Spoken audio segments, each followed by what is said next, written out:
시간 다 같이 찬양 드릴 때 우리 빛 대신 예수 그리스도 우리 찬양하며 나가겠습니다.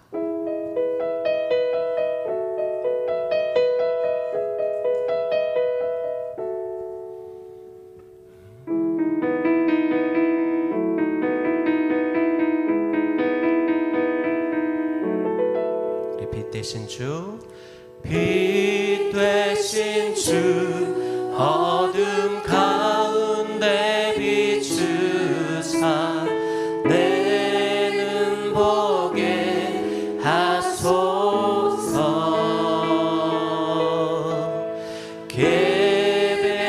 예배하는 선한 마음 주시고 산 소망이 되시네.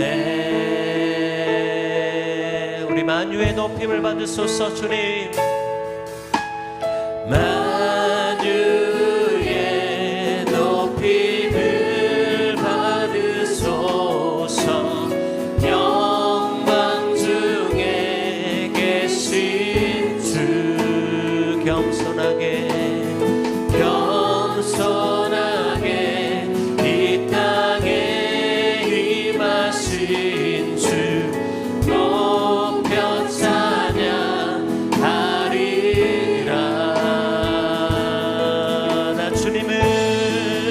나 주를 경배하리. 엎드려 절하며 고백해 주 나의 하나님.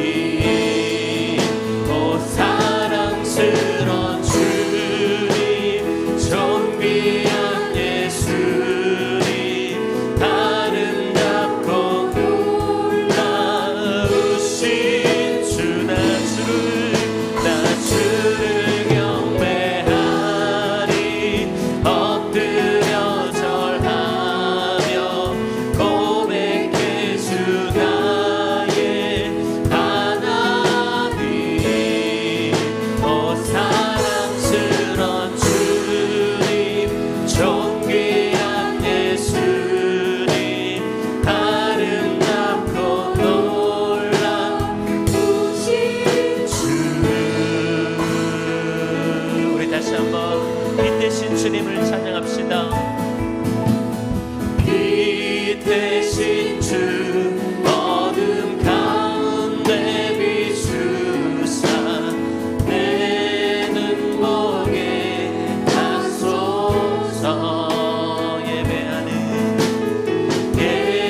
예배하는 선한 마음 주시고 산 소망이 되시네. 우리 만유의 우리 주님 높임을 받으소서. 주님, 만유의 높임을 받으소서. 영광 중에 계신 주, 겸손하게 이 땅에 임하신 주 높여 찬양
할렐루야. 우리 빛 대신 주님, 우리 계속해서 힘차게 박수하며 우리 찬양하며 나가겠습니다.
주의 영원한 바르지에 할렐루야 주의 영원한 심판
하지 않음을 주의 팔을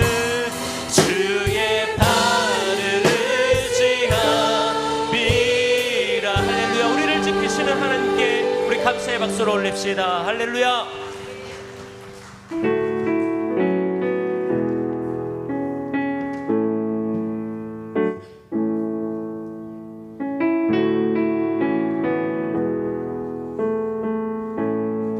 주여 우린 연약합니다. 주여 우린 연약합니다. 우린 오늘을 힘겨워 합니다. 주 뜻 이루며 살기에 부족합니다. 우린 연약합니다. 주여 우린 넘어집니다. 주여 우린 넘어집니다. 오늘 하루도 실수합니다.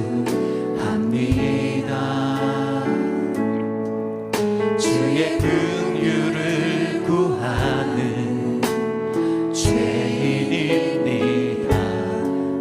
우리 주만 바라봅니다.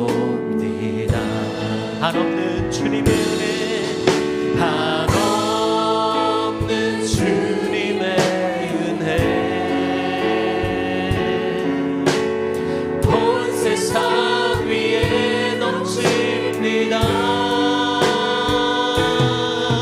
가릴 수 없는 주 영광, 온 땅 위에 충만합니다. 주님만이 길이오니 우린 그 길 따라갑니다. 그 안에 우리를 이루시니 주는 완전합니다.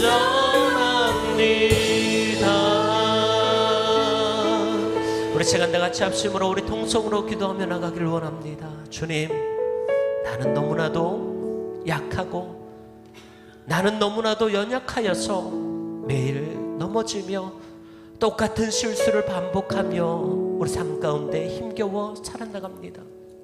그러나 주님만이 나의 길임을 이 시간 다시 한번 믿음으로 고백하며, 주님, 내가 그 길을 따라 나아가오니 하나님 내 삶 가운데 임재하여 달라고, 또한 말씀을 증거하며 나가시는 사랑하는 담임 목사님 가운데 함께하여 주시고, 우리가 그 말씀을 통해 하나님의 나라를 발견하며 하나님의 나라를 붙잡고 살아갈 수 있는 은혜를 우리들 가운데 허락하여 달라고 우리 시간 다 같이 합심으로 통성으로 우리 기도하며 나가겠습니다. 할렐루야. 하나님 아버지 감사합니다. 하나님 아버지, 나는 연약하여서 넘어집니다. 하나님 아버지, 오늘 하루를 인고하며 살아갑니다. 하나님, 나는 오늘도 실수하며 살아갑니다. 그러나 하나님 아버지, 우리 삶 가운데 인도하여 주시는, 우리 삶을 인도하여 주시는 하나님 아버지 놀라우신 은혜를 간구하며 이 시간 바라보며 나아가오니 하나님 아버지, 우리와 함께하여 주시옵소서. 하나님 놀라우신 성령을 함께하여 주시옵소서. 하나님, 우리 가운데 함께하여 주시고 하나님 아버지 놀라우신 은혜로 성령 충만함으로 인도하여 주시옵소서.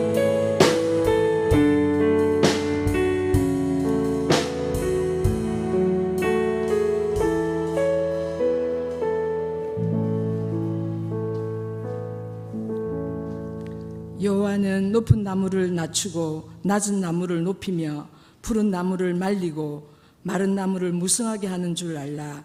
나 여호와는 말하고 이루느니라. 아멘. 오늘도 말씀하시고 이루어 가시는 하나님 아버지 감사합니다. 세상 가운데 낮고 마른 나무인 저희를 택하사 부르시고 이곳에 세워 예배하게 하시니 감사합니다. 그러나 우리는 연약하고 하루를 힘겨워하며 자주 넘어지는 인생입니다. 주여, 우리는 죄인이며 티끌입니다. 그래서 주의 뜻을 이루며 살아가기에 늘 부족합니다. 그래서 오늘도 주님만 바라봅니다.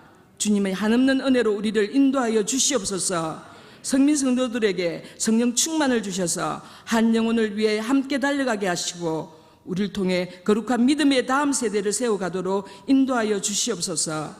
주님, 성민지체 가운데 병으로 힘들어하는 우리 아들, 딸들을 기억하여 주셔서 주님의 긍휼과 자비의 손길로 회복시켜 주시고 예수 이름의 권세로 모든 질병이 떠나가는 은혜를 누리게 하여 주시옵소서.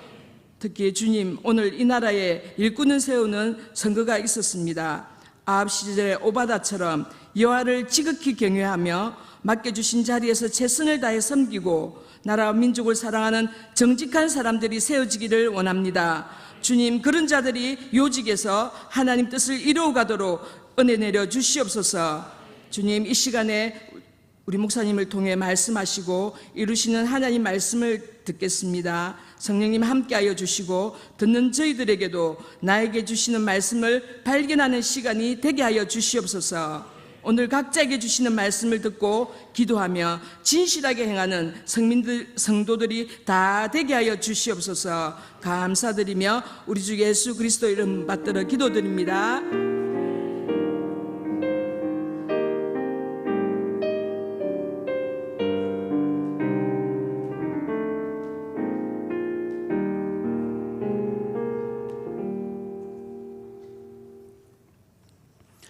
오늘도 수요 기도에 나오신 여러분들을 환영합니다. 오늘도 많은 다음 세대들이 나와 있는데요. 우리 뒤에는 동화가 보이고요. 또 예지, 민서, 우리미, 우주, 보미가 와 있고요. 또 우리 주은이 귀한 찬양을 해주었고 또 이사이, 기쁨이가 와 있습니다. 네, 반갑습니다. 그리고 오늘 그 해외에서 손님이 오셨는데요. 우리 서국향 집사님 손님이신데 일본의 도츠키현 모우카시에서 오신 오지마 씨 부부 두 분 오셨거든요. 잠깐만 일어나 주시겠습니까? 예, 환영하는 박수를 같이 한번 치겠습니다. 환영합니다. 반갑습니다. 네, 앉아주세요. 고맙습니다. 그리고 이번 토요일에는 토요 새벽 부흥회가 있고 또 결혼식이 있습니다. 장희 권사님 댁 큰아들 곽건희 군 그리고 우리 윤현지 양의 결혼식이 그랜드 모먼트 지하 2층 화이트홀에서 있는데요. 교회에서는 11시 반에 출발하고요. 바로 오실 분들은 12시 반까지 오시면 되겠습니다. 연이어 교회에 아주 경사가 있습니다. 너무너무 감사하고요. 그리고 주일에는 성찬식이 있습니다. 여러분 기도하고 참여하시면 좋을 것 같고요. 또 6월달부터는 쿨맵시 복장, 네, 특히 남자분들 노 자켓 노 타이로 저희들 만나게 되니까 여러분들 시원하게 오셔서 같이 만나면 좋겠습니다. 예, 우리 주변 분들 바라보면서 오늘도 삶에 힘들고 어려웠던 순간들 시간 다 내려놓고 하나님의 말씀으로 체험받고 은혜 받는 시간 될 수 있도록 서로 찬양하며 축복합니다. 너는 시냇가에 심은 나무라, 너는 시냇가에, 너는 시냇가에 심은 나무라. 하나님의 사랑 안에, 하나님의 사랑 안에 믿음 뿌리 내리고 주의 뜻대로 항상 살리라. 박수하겠습니다. 다음 세대가 2명이나 더 있었습니다. 오늘 베이스 연주해준 우리 찬영이와 정진이도 뒤에 와 있네요. 반갑습니다. 고맙습니다. 하나님 말씀 같이 보겠습니다. 마태복음 6장 12절입니다. 마태복음 6장 12절, 우리 다 같이 한 목소리로 같이 봉독합니다. 시작. 우리가 우리에게 죄 지은 자를 사하여 준 것 같이 우리 죄를 사하여 주시옵고. 아멘.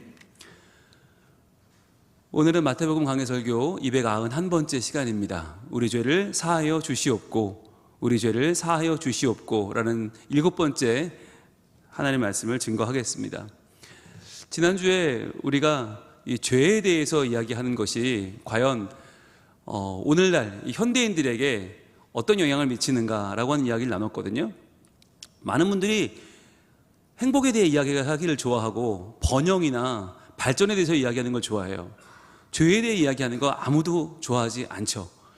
그렇다면 죄에 대해서 정죄감을 느끼는 것에 대해서 사람들이 굉장히 힘들어하고 그것을 회피하는 이 시대에 우리가 살아가고 있는데, 왜 예수님은 우리에게 우리의 죄를 사하여 주시옵고 라고 하는 죄에 대해서 우리를 바라보게 하시고 그것을 점검받게 하시는가 라고 하는 말씀 나눴습니다. 복습 볼까요? 자, 죄를 사하여 달라는 기도를 하려면 죄를 느끼는 영적 감각이 민감해야 되죠. 여러분, 이것 자체가 세상과의, 교회와의 아주 가장 큰 차이점 중에 하나예요. 세상은 돈을 버는데 예민하고 아주 민감해요. 어디 가면 뭘 벌 수 있을까? 이익에 아주 특화되어 있어요. 그런데 하나님 믿는 사람들은 영적인 감각이 특화되어 있어요. 그래서 우리에게는 한 푼의 돈보다 감사가 중요하고, 하나님이 주실 것을 기대하는 게 중요하고, 그것을 믿음으로 반응하는 게 중요한데, 그러려면 이 영적 감각이 민감하면 죄에 대하여 우리는 더 강하게 느끼고 죄를 사하여 달라는 기도를 할 수밖에 없죠.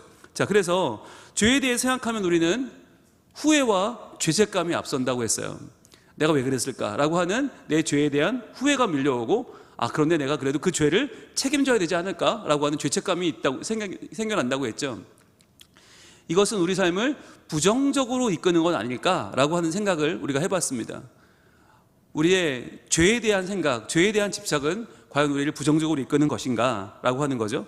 자, 그런데 이렇게 자칫 자기의 죄를 회피할 수 있고 자기 혐오에 빠질 수 있는 이 죄의 문제, 그러나 이것을 예수 그리스도, 우리 주님께서는 정면에 이것을 드러내시고 직시하라고 하시죠. 자, 우리가 오늘 본문 마태복음 6장 12절 다시 한번 읽습니다. 시작. 우리가 우리에게 죄 지은 자를 사하여 준 것 같이 우리 죄를 사하여 주시옵고. 자, 우리 죄를 사하여 주시옵고 라고 기도할 대상이 있다고 하는 것이 우리에게는 얼마나 큰 복인지 몰라요. 그냥 단순히 넌 죄인이야 라고 끝나는 게 아니라 그 죄를 사하여 주는 분이 계시다는 거잖아요. 그리고 그분에게 용서를 구할 수 있다는 거잖아요. 여러분, 이게 은혜입니다. 세상은 그 죄를 그냥 안 걸리면 그만이야 라고 파묻게 만들어요. 부정하게 만들고 회피하게 만들어요. 그런데 하나님은 그게 아니라 그것을 드러내서라도 치유하게 하시려는 거죠. 하나님 앞에서 그 죄를 용서받고 우리가 새로운 삶을 살기 위하여 우리 안에 있는 죄의 부채를 다 사라지게 하기 위해서 주님은 우리에게 그 죄의 문제를 해결하자라고 말씀하시는 거예요. 그래서 지난주에 3가지 요약을 했는데, 첫 번째는 죄에 대한 단순한 후회는 감정의 소비일 뿐 온전한 회개가 아니라고 했죠. 여기서 나오는 단어가 후회였습니다. 후회는 회개가 아니다. 후회는 올바른 감정이 아니다. 내가 왜 그랬을까? 조금 더 잘 도망갔으면 됐을 텐데, 잘 숨겼으면 됐을 텐데, 그때 내가 이것 때문에 걸렸네? 라고 하는 이런 마음들은 여러분 결코 우리를 발전시킬 수 없죠. 내가 그때 조금만 더 이렇게 해볼 걸. 여러분, 이 단순한 후회는요, 계속적인 자기의 감정만 소비하는 거예요. 이건 회개가 아니에요. 그렇다면 두 번째 뭐가 있었어요? 하지만 죄책감은 죄를 인정하고 애통하는 마음이라고 했죠. 죄를 책임지려는 감정이 바로 죄책감이다 라고 저희는 그렇게 정리했어요.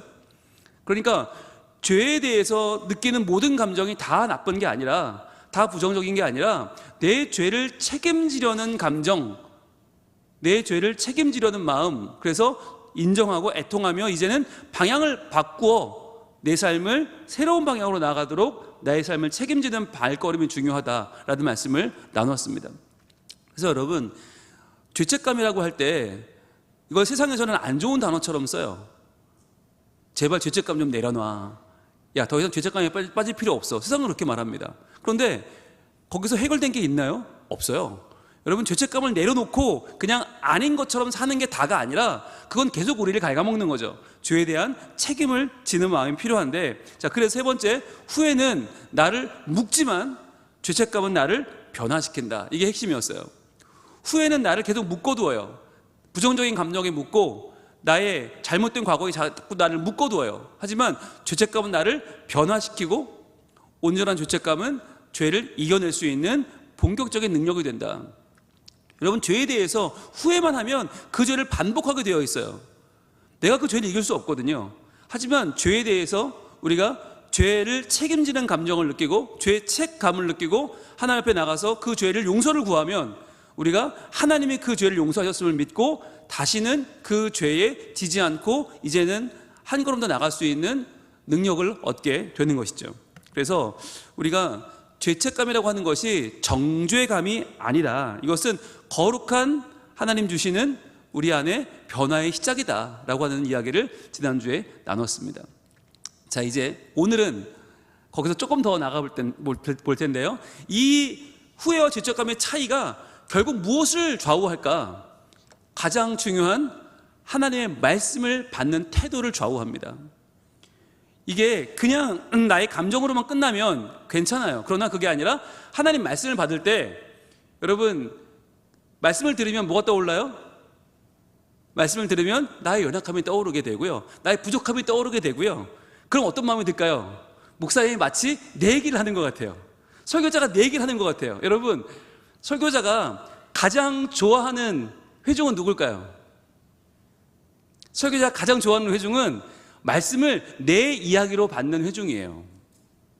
제일 저는 그런 사람들이 좋아요. 그런데 반면에 설교자가 제일 싫어하는 회중은 누굴까요? 말씀을 내 이야기로 받는 회중이에요. 그럼 목사님 똑같잖아요.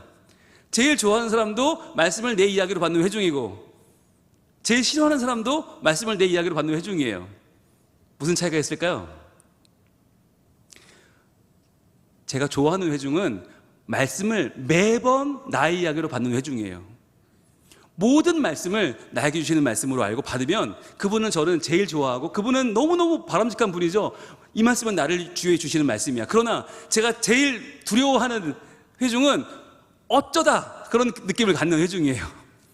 오늘 목사님 나를 저격했어.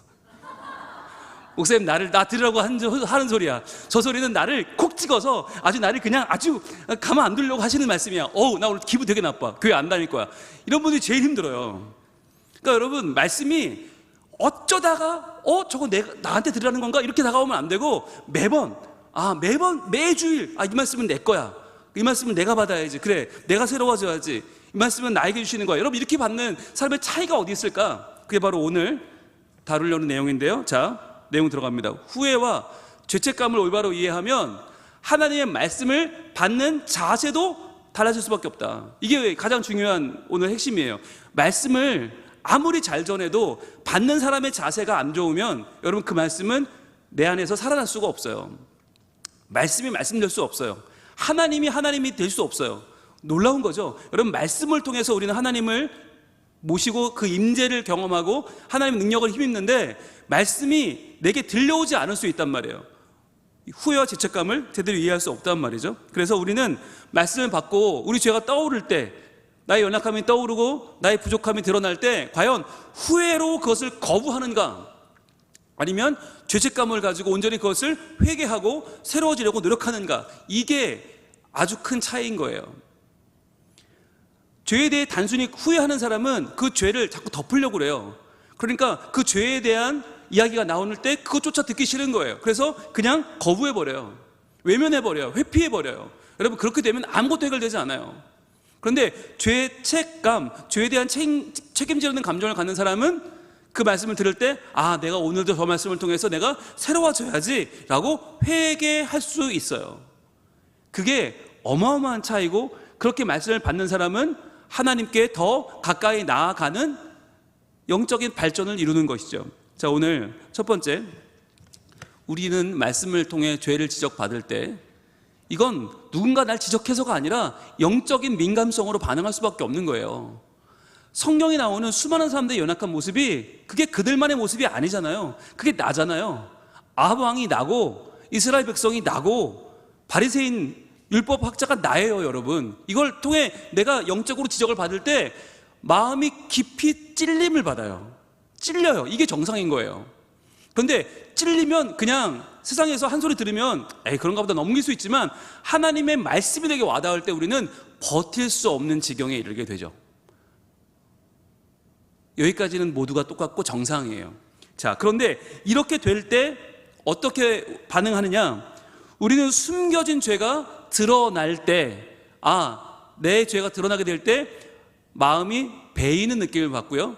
갈라지는 자기 방어적인 반발과 분노를 경험하게 되죠. 이게 후회하는 사람의 태도죠. 내가 후회에만 젖어 있을 때, 내가 죄에 대해서 외면하고 이것을 회피하는 사람의 자세는 그 죄가 드러나는 것에 대해서 마음이 베일 듯이 아프고 갈라져 버려요. 그래서 천길 만길 마음이 갈라지면서 그 마음이 하나로 뭉쳐지지 않죠. 그렇기 때문에 계속 자기를 방어하게 되고 반발하게 되고 분노하게 돼요. 그래서 사람들을 만나서 이야기하는 거죠. 오늘 목사님이 내 얘기했다. 목사님이 나에 대해서 오늘 공격했다. 나는 너무 마음이 힘들고 나는 억울하다 라는 말을 하게 되는 이유는 뭐겠어요? 이런 자기 방어적인, 나는 원래 그러지 않았는데, 난 그런 사람이 아닌데 자꾸 내 얘기를 하시네? 이런 반발과 분노가 생기는 이유는요, 뭐냐면 이게 우리의 마음에 그 죄에 대해 아직 올바른 죄책감을 갖지 못했기 때문이죠. 오늘 보겠습니다. 사도행전 7장에는 그 유명한 스데반 집사가 나와요. 그 스데반이 예수 그리스도에 대하여 소개하는데 성경에 내용을 쭉 훑으면서 아주 긴 내용의 설교를 합니다. 자, 그리고 났을 때의 반응이에요. 그들이 이 말을 듣고 마음에 찔려. 여러분, 그들이 누구냐면 이스라엘 백성들이에요. 유대인들이에요. 유대인들이 스데반의 설교를 듣고 그 설교의 마지막 볼이 뭐였냐면 너희가 하나님의 아들 예수를 십자가에 못 박았다는 이야기였어요. 너희가 하나님이 보내주신 그 독생자 예수를 십자가에 못 박아 죽게 했다. 이 말을 듣고 나서 마음에 찔렸어요. 마음에 찔려. 여기까지가 중요해요. 이 말을 듣고 마음에 찔림을 받았어요. 이거 우리 죄가 드러나면 죄에 대해서 누가 얘기하면 당연히 찔리게 되어 있어요. 그런데 그 다음 반응이 중요합니다. 그를 향하여 이를 갈거늘. 이를 가른다는 건 뭐죠? 씹어 먹겠다는 거죠. 내가 너를 가만두지 않겠다. 내가 너를 아작을 내겠다라고 하는, 그들이 같이 공공의 적으로 스데반을 정하고 나의 죄에 대해서 이야기하는 이 사람을 내가 없애면 그럼 어떻게 되는 거예요? 내 죄도 마치 없어지는 것처럼. 내 죄를 지적하는 사람이 없어져야 내 죄가 없어지는 것처럼 이들은 생각하는 거예요. 여러분, 이게 얼마나 무서운 것입니까? 내 죄를 들었을 때 내가 회개하고 새 사람이 되는 게 아니라 그 사람을 없애려고 하는 거예요. 내 마음에 안 드니까, 나한테 안 좋은 이야기를 했으니까. 자, 그래서 이를 갈거늘 스데반이 어떻게 해요? 성령이 충만해서 하늘을 우러러 주목하여 무엇을 바라봅니까? 하나님의 영광을 바라보고요. 그리고 예수께서 하나님 우편에 서신 것을 봅니다. 지금 그는 성령의 충만을 따라서, 성령의 감동을 따라서 말을 하고 있는 거예요. 한마디도 나 이야기를 하는 게 아니에요. 너희가 죽인 예수님이 하나님의 아들 독생자고 그분이 우리 구세주다. 성령이 충만하고 이야기를 했는데 그들은 그 성령 없이 그 이야기를 들으니까 단순히 내 죄에 대한 후회만 있으니까 그것을 온전히 반응할 수 없는 것이죠. 자, 그래서 보라 하늘이 열리고 인자가 하나님 우편에 서신 것을 보노라 한대. 여러분, 이것이 얼마나 위대한 신앙의 고백입니까? 보라, 하늘이 열리고 있다. 저 하늘이 열리고 이제 저 하늘 위에 계신 하나님이 아니라 우리의 하나님이시다. 인자가, 예수 그리스도가 하나님 우편에 서신 것을 보노라. 십자가에 죽은 그분이 부활하셔서 승천하셔서 지금 저기 위에 계신다. 봐라, 얼마나 멋있냐, 얼마나 귀하냐 라고 이야기하는 거예요. 여러분, 그런데 이렇게 얘기했을 때 죄에 대해서 올바로 반응하는 사람은 나도 그 영광을 보게 해주세요 라고 나와야 맞는 거죠. 나도 그 영광 보기를 원합니다. 나도 그 하나님 영광 보고 예수님 보기 원합니다 라고 해야 정상인데, 이들은 지금 어떻게 반응하냐면 그들이 큰 소리를 지르며 귀를 막고, 자, 듣기 싫다는 거죠. 난 네가 무슨 소리도 듣기 싫어. 네가 우리의 죄에 대해 얘기했기 때문에 나는 너를 듣지 않을 거야. 난 너를 없앨 거야 라고 귀를 막고 일제히 그에게 달려들어요. 공격했다는 거죠. 그의 린치를 가합니다. 그리고 성 밖으로 내치고 돌로 칠세. 여기서 말하는 돌로 친다는 것은 죽인다는 것입니다. 돌로 치는 것은 그의 목숨을 앗아가는 행위죠. 돌로 친다는 건 그를 뭘로 정죄하는 것입니까? 신성 모독입니다. 하나님에 대해서 모독할 때, 신성 모독할 때 그를 돌로 쳐요. 그런데 그가 한 행동은 신성 모독이 아니잖아요. 뭐예요? 유대인들의 죄를 드러냈을 뿐이에요. 그런데 그것을 그들은 신성 모독으로 되갚아줍니다. 여러분, 이게 내 죄에 대해서 단순히 후회하고 그것을 책임지지 않으려는 사람들의 자세죠. 자, 돌로 칠세 증인들이 옷을 벗어 사울이라 하는 청년의 발 앞에 두니라. 이 사울이 나중에 사도 바울이 되죠. 사울이 아주 지독한 유대인이요 바리새인이었던 이유는 바로 이러한 자리에 있던 사람이었기 때문이죠. 게다가 옷을 벗어 발 앞에 둔다고 하는 것이, 이게 이 청년이 그냥 단순 가담자가 아니에요. 그가 배후 세력입니다. 무려 이것을 주도하고 이것을 이끌어가는 주도자가 사울인 거예요. 자, 그러니까 여러분, 이 본문은 무엇을 보여주냐면, 하나님의 성령에 충만한 사람이 하나님의 영광을 보고 하나님의 말씀을 전해도 그 듣는 사람들이 자기의 죄에 대해서 온전히 후회하고 온전히 자기를 회피하는 사람이라면 그 말씀이 전혀 아무런 반응도 일으키지 못하고 도리어 그것이 상대방을 자극해서 죽음을 불러올 수도 있다고 하는 것이죠. 여러분, 이것이 얼마나 안타까운 일입니까? 자, 그런데 두 번째 들어갑니다. 두 번째. 하지만 이 찔림은 이걸 죄책감을 갖는다면, 충분한 죄책감을 가지고 여기에 대해서 내가 책임지는 감정을 갖는다면 이제는 돌이켜야겠다, 이제 난 이렇게 살면 안 되겠구나 라고 하는 변화를 향한 결단과 실천으로 이어질 수 있어요. 여러분, 이것이 바로 우리가 생각해야 될, 우리가 가져야 될 자세죠. 여러분, 우리는 매번 하나님의 말씀이 나를 향한 것이라고 고백해야 돼요. 매번 그 말씀은 나를 향한 거예요. 여러분, 설교할 때 제가 늘 드리는 말씀이죠. 누가 제일 은혜 받아요? 저예요. 왜? 저는 이 설교를 하면서 저에게 주시는 하나님 말씀으로 받을 수밖에 없어요.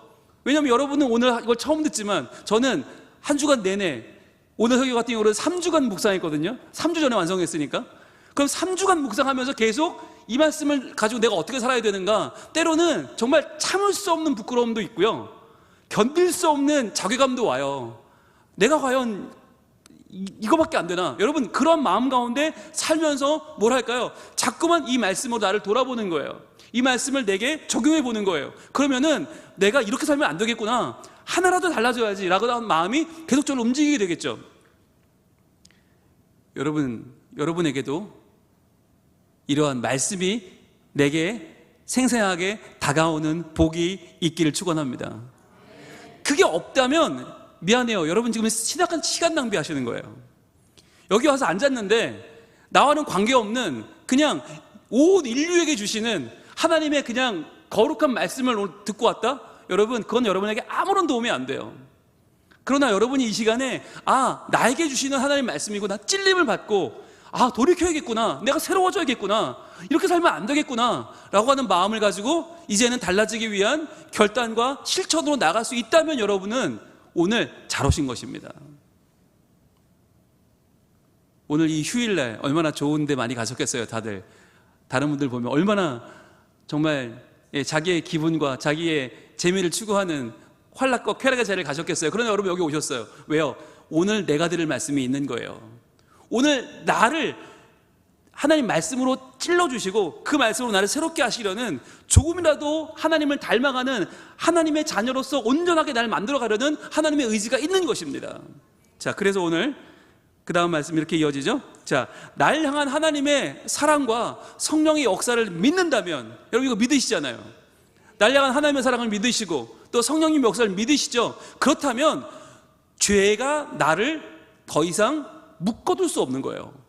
죄로 물든 나를 다시금 빚어 가실 하나님의 계획이 기대될 수밖에 없는 거예요. 죄로 내가 끝나지 않아요. 여러분, 절대로 죄는 나를 망하게 할 수 없어요. 죄는 나를 끝장낼 수 없어요. 왜요?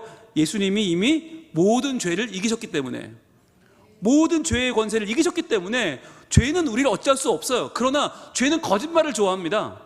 그래서 우리에게 말해요. 너 끝났어 라고 말하는 거예요. 너 그런 죄를 짓고 무슨 교회를 나와? 너 그런 죄를 짓고 무슨 봉사를 해? 너 그런 죄를 짓고 무슨 예배를 드려? 야, 소용없어 라고 우리에게 거짓말을 해요. 그런데 그 죄를 직시하지 않으면, 그 죄를 사하는 기도를 하나님께 드리지 않으면 우리는 그 죄에 넘어진단 말이에요. 죄에 진단 말이에요. 그래서 우리에게 다가오는 말씀을 어떻게 받아야 될 것인가를 오늘 사도행전 2장이 보여주는데요, 사도행전 2장은 이렇게 이어집니다. 그들이 이 말을 듣고 마음에 찔려. 여러분, 똑같지 않습니까?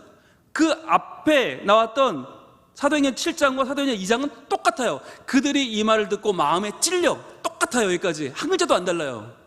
자, 그런데 마음에 찔림을 받고 아까 7장에서는 유대인들이 죽이려고 덤볐거든요. 그런데 이들은 어떻게 되는가? 베드로의 설교를 들었던 이 유대인들은 어떻게 반응하는가? 자, 베드로와 다른 사람들에게 물어 이르되, 질문을 합니다. 여러분, 이게 중요한 거예요. 마음에 찔림 받고 그 다음엔 질문이 필요한 거예요. 그럼 내가 어떻게 해야 되지? 라는 질문. 형제들아, 우리가 어찌할꼬 하거늘. 이게 확연히 다른 거예요. 어떤 사람은 이 말을 듣고 마음에 찔려서 저거 죽이자, 저거 없애자, 저 이불을 막아버리자 라고 하는데, 또 한쪽에서는 이 말을 듣고 마음에 찔려서 야, 내가 어떻게 살아야겠느냐, 내가 어떻게 살면 과연 그럼 되겠냐. 여러분, 여기서 말하는 우리가 어찌할꼬, 이 어휘를, 이 뉘앙스를 그대로 가진 말이 뭐냐면, 지난주 우리가 봤던 한밤중에 바울과 실라가 기도할 때 옥터가 움직이고 옥문이 열리고 맹이 풀어지죠. 그때 간수가 뭐라고 말합니까? 내가 어찌하여야 구원을 받겠습니까? 라고 물어요. 그게 똑같은 뉘앙스예요. 오늘 이 말씀과 우리가 어찌할꼬 하는 말과 내가 어떻게 해야 구원을 받겠습니까? 라고 하는 말은 같은 뉘앙스예요. 여러분, 우리가 지진이 일어나고 옥터가 흔들리고 옥문이 열렸을 때 뭐라고 반응하겠습니까? 야, 저것들 잡아 다 죽이자, 다 죽이고 이거 없던 걸로 하자 라고 할 것이냐, 아니면 무릎을 꿇고 내가 어떻게 해야 구원을 받겠습니까? 라고 할 것이냐. 여러분, 이 어마어마한 차이가 오늘 바로 말씀을 받는 이 자세에 드러나는 거예요. 과연 후회의 사람이냐 죄책감의 사람이냐 하는 것은 그 죄를 지적받았을 때, 그 죄가 드러났을 때 말씀 앞에서 어떻게 반응하느냐. 자, 형제들아, 우리가 어찌할꼬, 어찌할꼬 하면 여러분 어떻게 하면 좋겠어요? 어찌할꼬 다음 말이 뭐겠어요? 그러면 어떻게 하라고 그래야 돼요? 베드로가 정확하게 응대합니다. 베드로가 이르되 너희가 회개하여. 이게 1번이죠. 자, 죄에 대해서 인정하고 그 죄를 하나님께 사함받기를 구해. 너의 죄를 용서하여 주시옵고 라고 하나님께 구해. 그게 1번인 거예요. 그러니까 여러분, 지금 우리가 다루고 있는 우리 죄를 용서하여 주시옵고 라고 하는 이 기도는요, 너무나 중요한 기도죠. 이것이 하나님 앞에 나아갈 때 가장 중요한 첫 번째 관문이기 때문이에요. 이 관문이 해결되지 않으면 죄를 덕지덕지 않은 채로 우리가 하나님 앞에 도저히 나갈 수 없고, 그분께 구할 수도 없고, 그분에게 우리가 원하는 걸 얻을 수도 없는 거예요. 먼저 회개해야 돼요. 그 다음에 각각 예수 그리스도의 이름으로 세례를 받고, 각각입니다. 너희 각각 한 명 한 명 다, 어느 가문도 필요 없고요, 어느 직위도 필요 없고요, 어느 사람들의 무리도 필요 없어요. 내가 과연 예수 그리스도의 이름을 믿는가, 그분의 이름으로 난 새로워졌는가, 그분 이름으로 세례를 받아라. 이게 두 번째죠. 회개하고 세례받고. 여러분, 세례를 받는다고 하는 건요, 나의 생명을 그분께 드리기로 결단하는 거예요. 어마어마한 거예요. 물을 뿌린다는 것 자체가 뭐냐면 원래 물을 통과하는 거 아닙니까? 그 물을 통과하면서 나의 옛사람은 죽고 새 사람이 살아나는 거예요. 이게 굉장히 대단한 예식이고, 그래서 평생 한 번밖에 하지 않는 것입니다. 평생 한 번. 왜? 이것은 바로 내가 죽고 다시 작은 예수로 살아나는 나의 존재의 새로워짐을 고백하는 것이기 때문에. 그 다음에 뭐예요? 죄의 사함을 받으라. 죄의 사함을 받으라. 우리의 죄의 사함을 받고 우리의 모든 죄를 이기는 하나님의 사람으로 이제는 죄를 넘어서 거룩함과 정결함의 사람으로 나가는 거죠. 신실한 주의 자녀로 사는 거죠. 그리하면 성령의 선물을 받으리니. 자, 그리하면이 우리로 말하면 결과 같지만 이 원문에서는 엔드예요. 엔드. 그리고 성령의 선물을 또 받게 된다. 이렇게 성령의 선물을 받는다. 즉 회개하고 세례받고 죄사함 받는 것이 성령의 선물이거든요. 자, 그러면서 어떻게 이어지냐면 이 약속은, 자, 이 약속이 뭐예요? 바로 구원이죠. 구원은 약속인데 이 약속이 너희와 끝나지 않아요. 너희 자녀와 모든 먼데 사람, 곧 주 우리 하나님이 얼마든지 부르시는 자들에게 하신 것이니라 하고. 즉 그러니까 여러분, 우리가 내 죄를 사하여 주시옵고를 나만 하는 게 아니라 나와 우리 자녀까지 해야 된다는 거예요. 그리고 모든 먼데 사람, 주 우리 하나님이 얼마든지 부르시는 모든 자들이 다 동행해야 된다. 그래서 여러분, 우리 죄에 대한 고백이 얼마나 중요한 건지 오늘 자녀들과 함께 나오신 부모님들을 저는 축복하면서 혹시 같이 나오지 못한 분들도 자녀들에게 이 이야기를 꼭 해주시기를 바라요. 아들아, 딸아, 죄는 너를 묶지 못해. 죄는 너를 끌어내리지 못해. 죄는 너를 망하게 할 수 없어. 그러나 그 죄를 회개하지 않으면, 회개하지 않은 그 죄가 너의 삶을 계속 따라올 거야. 그러니까 너는 그 죄와 그 연약함에 대해서 하나님께 회개하고 용서를 받아. 그리고 그 용서받은 자로서 하나님 안에서 이제 주시는 은혜를 누리며 살아. 엄마 아빠는 네가 그러면 좋겠어 라고 말을 해주는 거죠. 여러분, 이게 너무너무 중요한 거고요. 자, 그래서 그렇게 하고 또 여러 말로 확증하며 권하여 이르되. 자, 여러 말로 확증하며 권했다. 이 여러 말이 뭘까요? 하나님의 말씀이죠. 하나님의 말씀으로 확증하며, 봐라, 하나님의 말씀이 이렇게 되어 있지 않느냐라고 확증하면서 권했단 말이에요. 하나님의 말씀으로 믿음을 갖고 하나님은 믿고 하나님 안에 새로워지기를 계속 권했단 말이에요. 그랬더니 너희가 이 패역한 세대에서 구원을 받으라 하니. 여기서 말하는 이 패역한이라는 단어가 제가 찾아보니까 삐뚤어진 이더라고요.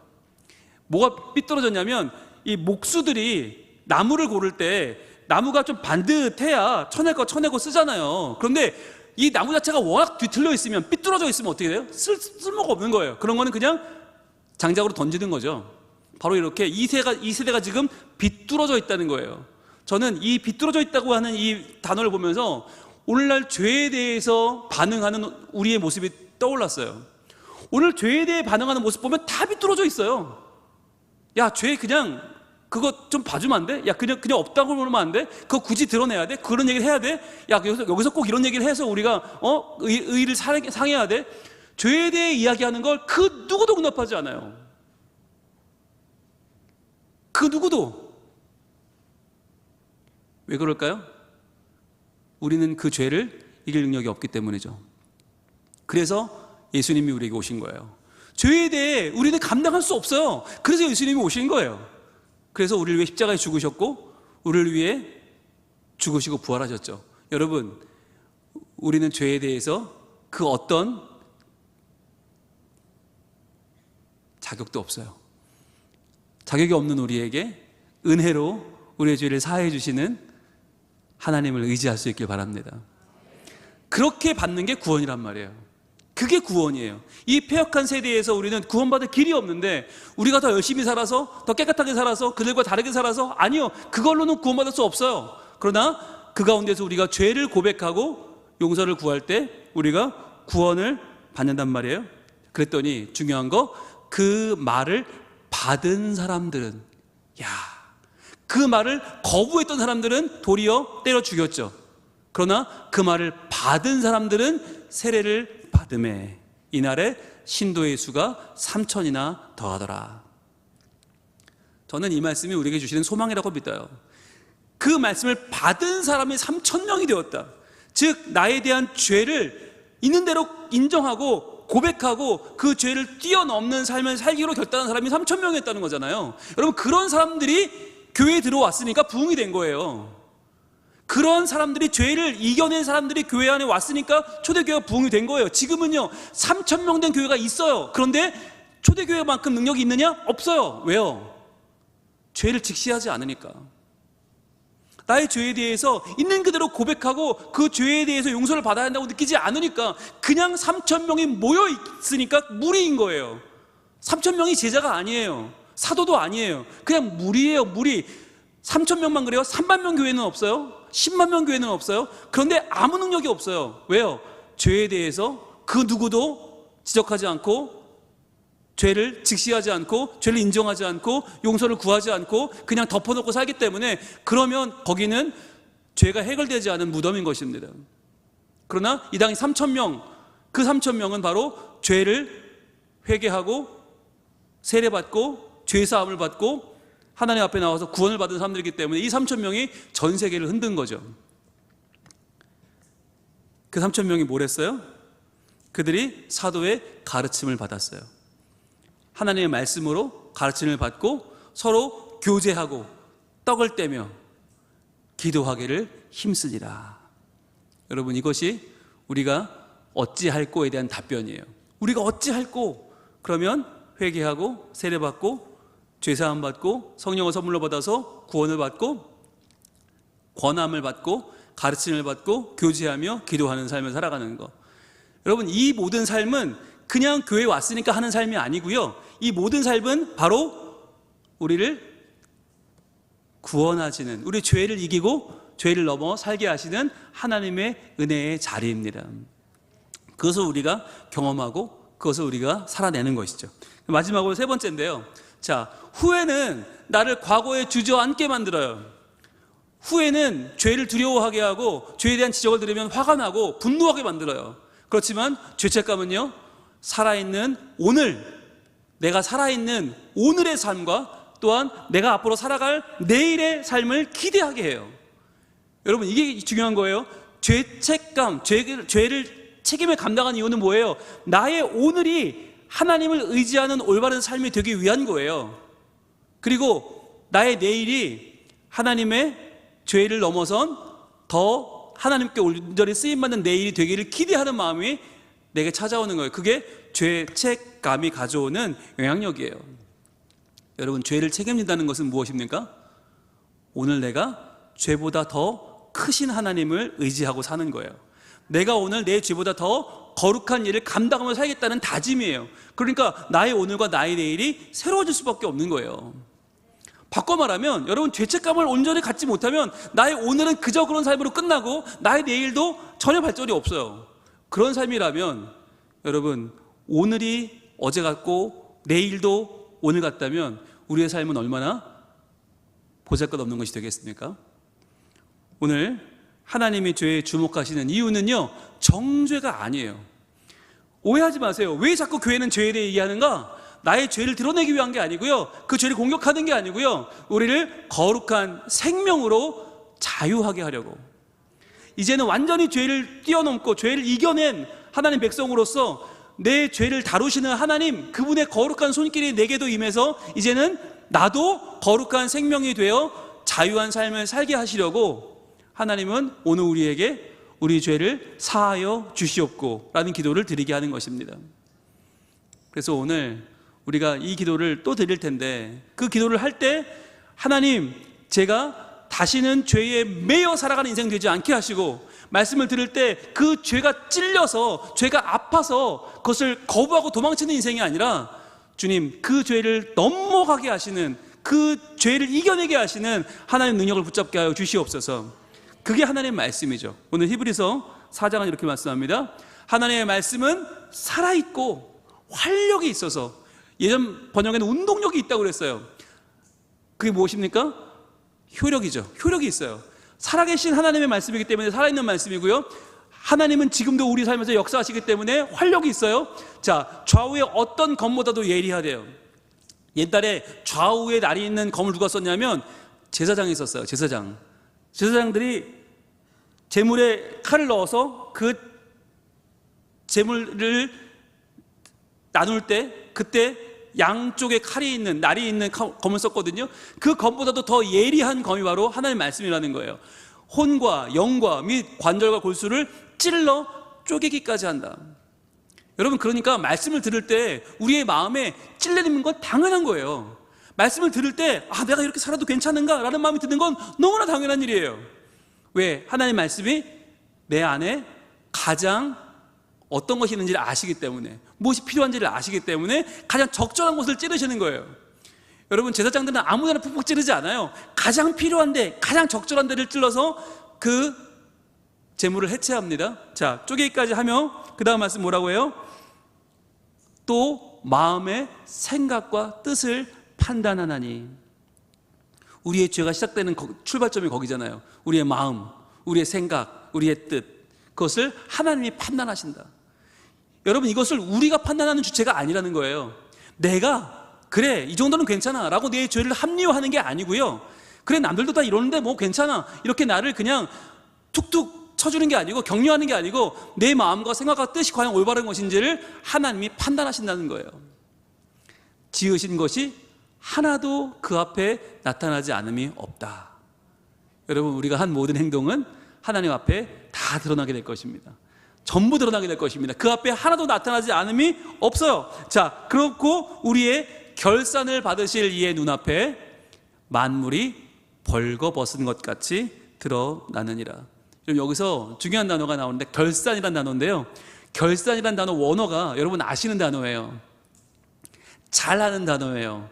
아마 제가 말씀드리면 다 아실 거예요. 무슨 단어일까요? 이게 로고스예요. 로고스? 말씀? 로고스? 나 아는 단어인데? 맞아요. 여러분, 그 로고스가 하나님의 말씀, 지혜라는 뜻도 있지만 또 어떤 뜻이 있냐? 그 말씀대로 살았는가를 마지막에 결산하는 셈이라는 뜻이 들어있어요.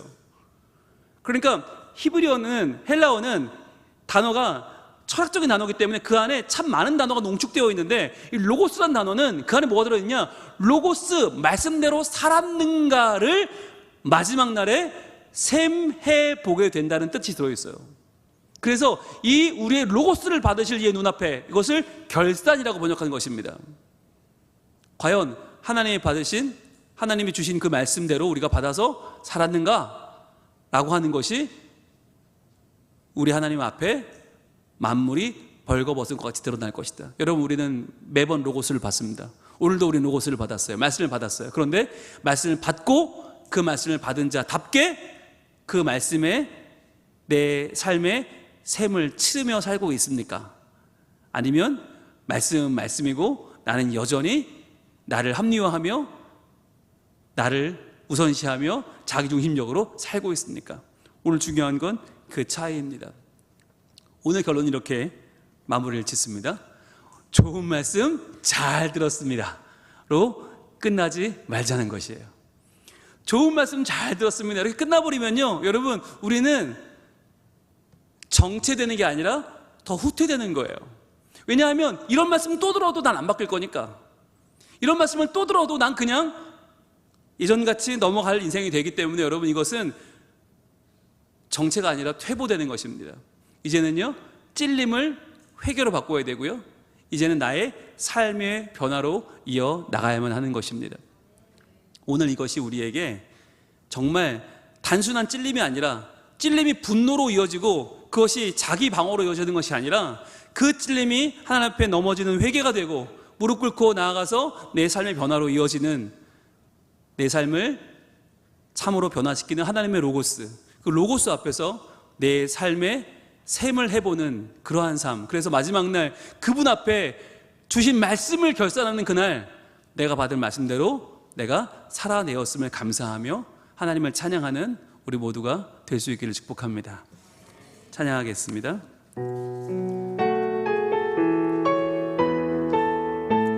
주여, 우린 연약합니다.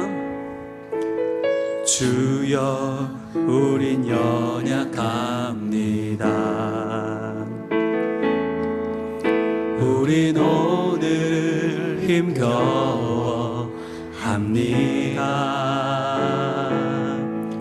주 뜻 이루며 살기에 부족합니다.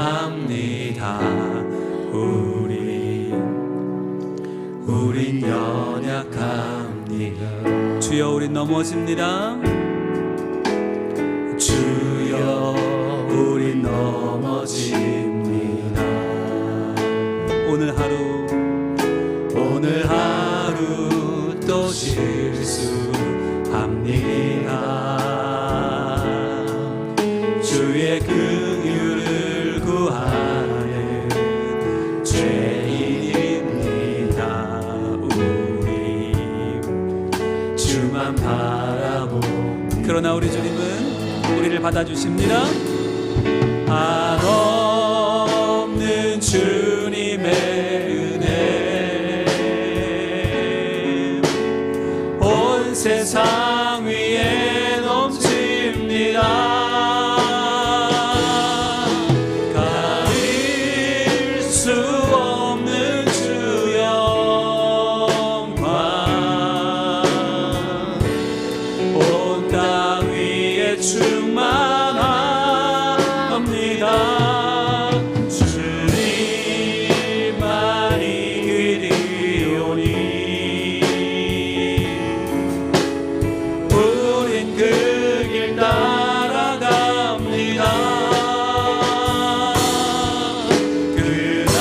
그날에 우리 이루신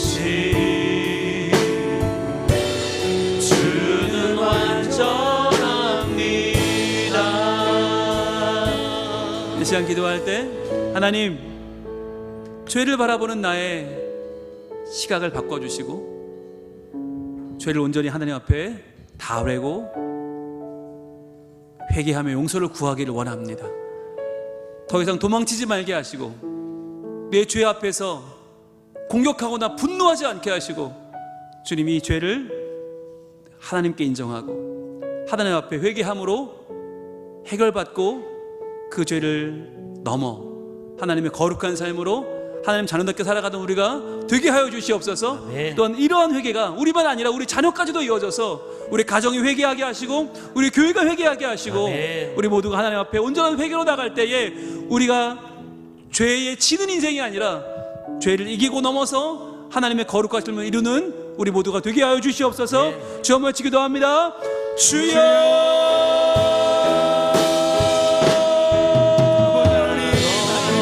아버지 하나님, 우리의 죄를 드러내는 말씀을 과연 우리가 어떻게 살아가실까? 주님, 그것이 싫고 그것이 아프고 거의 두려워 피하고 있습니까?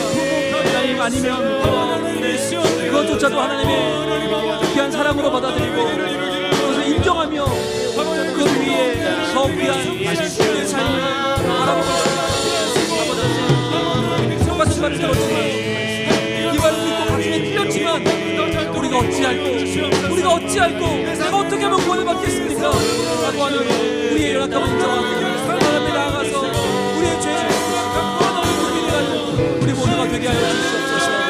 아버지 하나님께서 도와주시고 우리 삶을 인도하여 주시옵소서. 한없는 주님의 은혜, 한없는 주님의 은혜 온 세상 위에 넘칩니다. 가릴 수 없습니다. 가릴 수 없는 주 영광 온 땅 위에 충만합니다. 주님만이 길이오니 우린 그 길 따라갑니다. 그날에 우리 이루신 주는 완전합니다. 하나님, 우리는 말씀을 듣고 찔릴 때 혹시 이를 갈며 귀를 막고 일제히 달려들어 돌로 치려 하는 사람들은 아닙니까? 주님, 우리의 죄를 외면하고 회피하고 덮어두고 나는 아니라고 외치며 나를 합리화하고 있지는 않습니까? 그러나 똑같이 말씀을 듣고 마음이 찔린 다음 형제들아, 우리가 어찌할꼬? 내가 어떻게 해야 구원을 받겠습니까? 라고 물었던 이 사람들처럼 저희들 우리의 죄를 인정하며 회개하며 내 죄를 책임지는 감정을 느끼는 주의 백성들이 되게 하여 주시옵소서. 아멘. 그리하여서 말씀을 들었을 때 찔림이 왔을 때 정말 그 찔리는 마음으로 하나님 앞에 나를 돌아보고 온전히 회개함으로 내 죄를 뛰어넘는 거룩함의 사람, 정결함의 사람으로 살아가게 하여 주시옵소서. 아멘. 우리뿐 아니라 우리의 자녀까지도, 우리 가정까지도 그렇게 살아 죄에 지는 인생이 아니라 죄를 뛰어넘어 하나님 앞에서 나날이 발전하고 나아가는 거룩한 천국 백성들로 살게 하여 주시옵소서. 아멘. 그러한 우리 성민 가족들 다 되게 하실 줄로 믿사오며 예수님 이름으로 기도합니다. 아멘. 이어서 기도하겠는데요, 오늘은 지방선거가 있는 날입니다. 선거를 할 때는 항상 사람들은 편을 가르고 마음이 나뉘어집니다. 그래서 지금 대한민국이 쫙 갈라져 있습니다. 하나님께서 이번 선거가 끝난 후에 우리 국민들 다시 한 마음이 되게 하여 주시고, 아멘. 서로가 정말 올바른 정치, 하나님께서 우리나라를 사랑하셔서 우리나라를 정말 이 세계에서 우뚝 서는 하나님이 통치하시는 민족이 될 수 있도록 이번 위정자들을 통해서 정말 그들도 죄를 인정하고 하나님 앞에 엎드리고 새로운 삶을 살아나가는 새로운 기회가 될 수 있도록 한 번만 도와달라고 잘하겠다고 한 그 말이 정말 진짜가 돼서 이번 선거를 통해서 우리 정치계가 깨끗해지고 열심히 일하는 귀한 일꾼들이 세워지는 이번 선거 결과가 될 수 있도록 우리나라가 다시 한번 하나 되는 기회가 될 수 있도록 하나님 앞에 구하며 나아갑시다. 주여 한번 외치고 기도하겠습니다. 주여!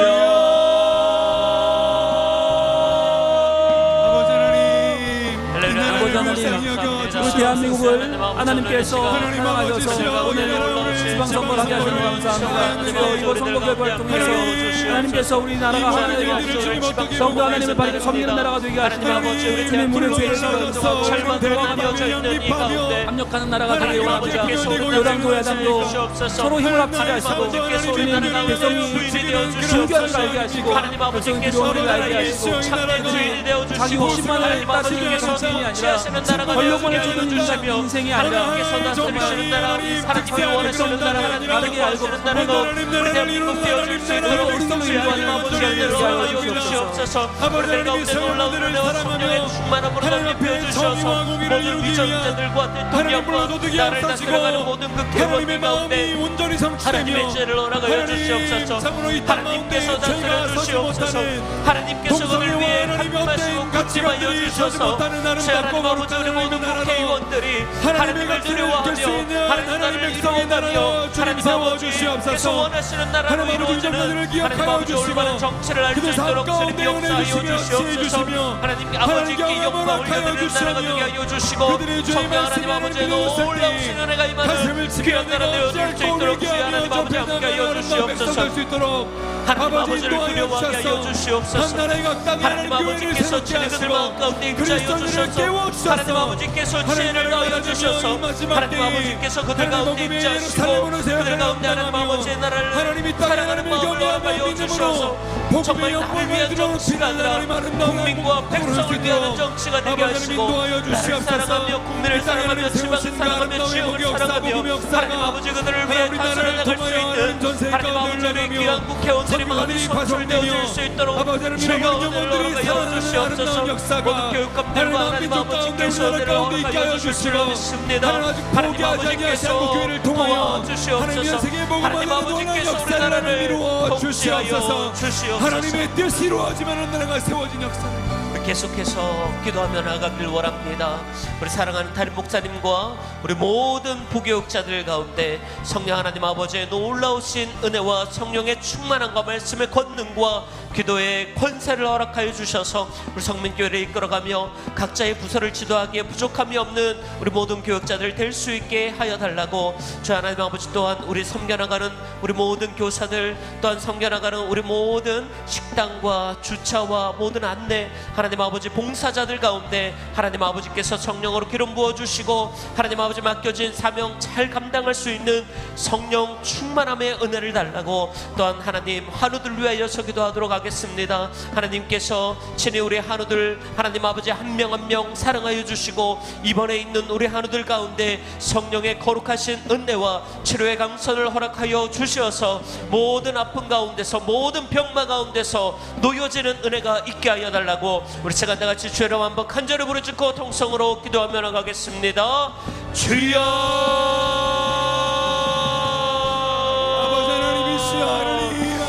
할렐루야. 하나님 아버지, 우리가 이 시간 사랑하는 하나님 목사를 위하여 기도하며 나갑니다.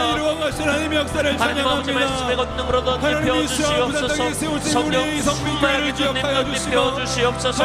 말씀을 통해 우리 성민교회 성도들 하나님 아버지 양육하며 말씀으로 이끌어 나가며 말씀으로 하나님 아버지를 사랑하는 우리 담임 목사님 되어줄 수 있도록 주의 하나님 아버지 은혜를 허락하여 주시옵소서. 주의 하나님 아버지께서 권능으로 던집혀 주시옵소서. 그대 권세를 허락하여 주시옵소서. 기도하는 것들마다 이루어지게 하여 주시고 하나님 손을 얹은 즉 신의 권세가 나오게 하여 주시옵시고 하나님 아버지의 놀라운 일묘한 성령의 충만함과 권능으로 던집혀 주셔서 하나님 아버지 모든 사역들 가운데 하나님 아버지 은혜로 던집혀 주시옵소서. 오 주여 하나님 아버지 하나님 우리 모든 부교육자들 가운데 성령의 충만함을 허락하여 주시옵소서. 하나님을 더욱더 사랑하게 하시고 하나님 아버지 함께 먹게 하여 주시며 최선을 다하여서 선변하는 하나님 우리 모든 부교육자들 하나님 여러분 인사들을 준비하며 갈 때마다 성령 하나님 아버지 은혜를 덮여 주시고 죄로는 덮여 주시옵시고 하나님 아버지 놀라운 성령의 강렬함을 통하여서 하나님 아버지 은혜로 덮여 주시옵소서. 할렐루야. 하나님 아버지 우리 모든 성결하는 목사들 가운데 하나님 아버지께서 기름 부어 주시옵소서. 하나님 아버지께서 함께하여 주시옵소서. 하나님께서 도와주시옵소서. 하나님 아버지께서 은혜로 덮여 주시옵소서. 지치지 않게 하시고 번아웃되지 않게 하여 주시며 하나님 아버지께서 부어주시는 성령의 충만함을 통하여서 일하게 하여 주시옵시고 하나님 아버지를 통해 하나님 아버지 앞에 너희와 용감을 여드리는 삶을 살아갈 수 있도록 주여 하나님 은혜로 덮여 역사하여 주시옵소서. 주 하나님 아버지 우리 모든 사람들 가운데 시간사는 예수 이름으로 명하노니 모든 질병이 떠나갈지어다 모든 병마들이 떠나갈지어다 암덩어리가 떠나가고 불과 질병들 떠나가고 간절병들 질병들 떠나갈지어다 하나님 우울증들이 떠나갈지어다 마음의 질병들이 떠나갈지어다 주의 하나님 아버지 강구하는 모든 기도의 손의 제목들 가운데 응답하여 주실 줄로 믿습니다. 하나님 아버지 함께하여 주시고 성령의 놀라운 은혜와 권능의 충만함으로 하나님 덮여 주시옵소서. 우리와 함께하여 주시고 우리와 하나님 아버지 권능으로 그대로 충만하게 저희 역사하여 주시옵소서. 그리스도인 하나님 예배하는 예배자들로 설 수 있도록 인도하여 계속해서 기도하시다가 우리 돌아가시길 바랍니다. 특별히 우리 구역장님들은 바로 구역장 모임에 참석해 주시기를